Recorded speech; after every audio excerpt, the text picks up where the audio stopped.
A cold, crisp, and historic afternoon at Nathan Calder Stadium in Menasha. Good afternoon, everybody. I'm Bob Schultz. With me again is Jim Carter. Clintonville is here, Jim, the #1 ranked middle school in the state. Undefeated. Everybody thought they had a good shot at playing for the Class A title. The surprise is Menomonee Falls East with a record of 9-2. Menomonee Falls had a tough year. They lost 2 ball games and had a tough time even winning their division title. Clintonville comes in with an 18-game winning streak. Doesn't surprise anybody, but I think we'll find that the adversity that Menomonee Falls has gone through this year might bring out the best in their ball players. I think we'll see a great game. I like the colors of your hat. Oh, and it's cold, too, I'll tell you. It is indeed. Down on the sidelines and experiencing a lot of that cold will be our other sidekick, Keith Wertman. Keith, you and I were here a week ago, saw Clintonville beat Wisconsin Dells in the semifinal, but it was a costly victory. It really was, Bob. In one play, they lost their starting fullback and their starting middle linebacker. His name is Dave Rush. He's going to be replaced today on offense by Bill Schroeder, who's not the power runner that Rush is, but he's faster and dartier. Might give them a new look in offense. On defense, he's going to be replaced at middle linebacker by Mike Johnson. Johnson hasn't had an opportunity to play much this year, and I think he might be the determining factor in this game today, especially in the cold weather. And another sad note is that Rush is going in for surgery next Wednesday. Mike Jerschley, their fine all-state quarterback, is healthy and ready to play in his last high school game. It should be a good one. Stick around. We'll be back with the opening kickoff in just a minute.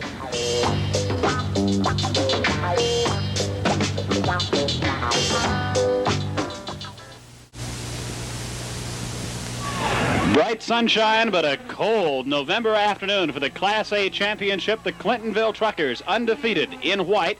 The champions of the Bay Conference go against the Braveland Conference champion Menomonee Falls East Titans. Mike Jerschley, number 17, all everything, teeing the ball up to kick. The deep men for Menomonee Falls East will be number 19, Gary Meekus, and number 87, Marty Dowden. You'll see a lot of Jerschley this afternoon. He kicks their extra points, field goals, kicks off, punts, returns kicks, quarterbacks. And he kicks this one into and out of the end zone, and Falls East will start from their own 20-yard line. The Titans will be led up to the line of scrimmage by their big quarterback, 6'4", 195-pound junior Chris Capstan. Number 26, joining him in the backfield will be 19, Gary Meekus. Number 24, their big runner, Dale Gallman, number 24, and Tom Cullen, number 44. The ends will be Larry Van Alstyne, number 84, and Marty Dowden, number 87.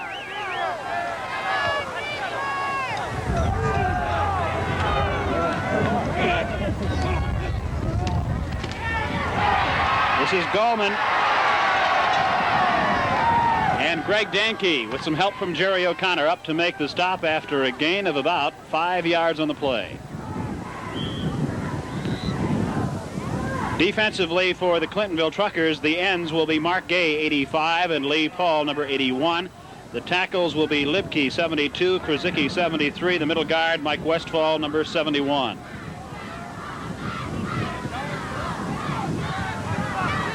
This is Dahlman again. He has the first down across the 30-yard line out to the 31, where Danke came up to make the tackle. Clintonville had the #1 defense in that Bay Conference, Bob. They only allowed 4.5 points a game. So again, we'll look for the defense as being the key to this ball game. They've moved Jerschley up. As you know, we saw him a couple games this year playing in the safety position. They moved him up to what the equivalent of a middle linebacker with only 2 deep secondary. Then, of course, he's got O'Connor and Danke on either side of him.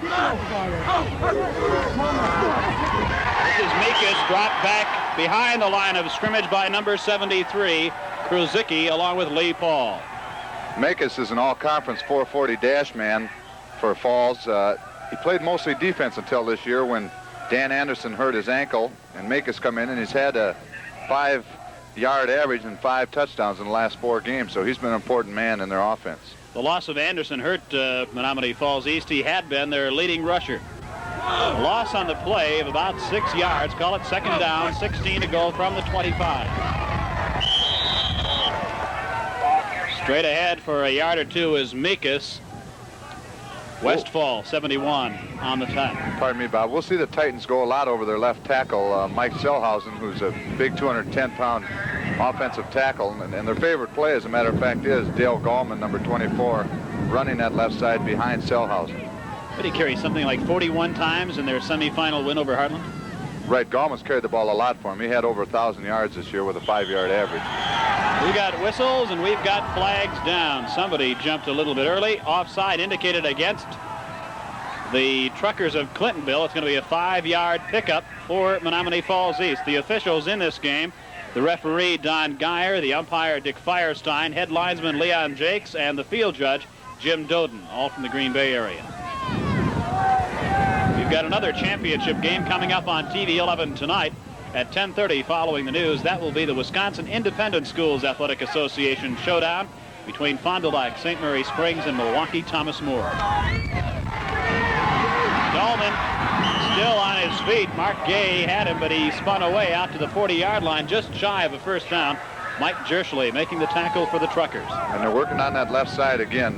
Mikas came up with a good block on the defensive end. Mikas being the halfback leading the play. Good block. Fourth down, about a yard to go. Into punt for Menomonee Falls East will be Mikas, number 19. He is the all-conference kicker, punting average of 35.9 yards. 3 men are dropping back, but the middle man is Mike Jerschley, number 17. High snap. Mikas pulls it down, gets the kick away. Fielded short, and falling on it is O'Connor, and he just about lost that one on the bounce. It looks like Jerschley's going to do everything for them today, Bob. The last time we saw him, last time we saw Clintonville, he didn't play in this many key situations. Today they have him kicking off, receiving punts, and obviously he's playing that middle linebacker. He's going to be the key man for Clintonville. Jerschley will not have big Dave Roosh in the backfield behind him. Instead, 31, Schrader. Roosh on the sideline on crutches. This is Schrader. He's got more speed than Roosh had, even though he's not as big, and we just saw some of that speed as he busted it down to the 45 or 46-yard line of Menomonee Falls East before Gary Mikas made the tackle. It'll be an interesting matchup today, Bob. The center for Clintonville, Dennis Furman's a big fella, 6 foot, 218 pounds. He's going against the nose guard of Falls, Eric Bernier, who's only 5'6" and 155 pounds, so I would guess they'll try that middle some. 14-yard pickup on the play. First down. Jerschley keeps it around the right side. Still, look at this, still on his feet. He spins his way. Mike Jerschley before Mike Selhausen came up to stop him. There you see Jerschley coming back to the huddle. This isn't much of a run, Bob. He's only probably one of the greatest athletes I've ever seen in high school. Watch him spin and spin away from the tackle and continue to gain yards. Great run. Nice move there. First down for the Truckers. A ball at the 35-yard line. The give is to the second man, Danke. He gets 4 tough yards down to the 31. Coming up to make the stop, Bill Philo, number 77 for the Titans. That's about the way Danke's done it all year. He's got a 4-yard average, and he gets those tough yards for the Truckers. Coach Chet Jerkovic and his staff have worked long and hard bringing this ball club along, and they have one more game to go. This afternoon's game is it, where they can put a victory and a championship away. Jerschley pitches back at the last moment to O'Connor. He's going to have to go after it and fall on it. He does. No gain. Jerschley has an interesting knack for being able to do that, Jim Carter, and that is on that option to get rid of the ball at the last possible second. Exactly right, Bob. Although on this one, I think Mike would have liked to have it back. Watch, he'll pitch it right when he gets hit, and it throws the pitch off, and Jerry O'Connor has a tough time handling the ball. And again, the weather might be a factor there with their hands being cold. It's tough to handle the ball. Third down, 6 to go for a first. Opening moments of action, no score. Right ahead, good defense by Falls. There may have been a fumble on the play. It was fumbled by Greg Hoosman, number 29, and it may have been Mike Hegner, number 73, who came up with the fumble recovery for Menomonee Falls East. Well, that's the first turnover of the game, and that'll make a difference in this weather. The ball will be popping up here and there, and whoever can maintain their cool the best, no pun intended, but just take it easy and not have those turnovers. That'll be the key to the game. 7 minutes, 10 seconds to go in the first period. Menomonee Falls East, 1st and 10 from their own 33. Capstrand. The give to Dahlman, and Dahlman fumbled the ball right back. Clintonville came up with it. It looks like number 71, either Westfall or Kruzicki, who made the fumble recovery for Clintonville. You mentioned how cold it was, how hard the ball was going to be to handle, and that's what we were talking about.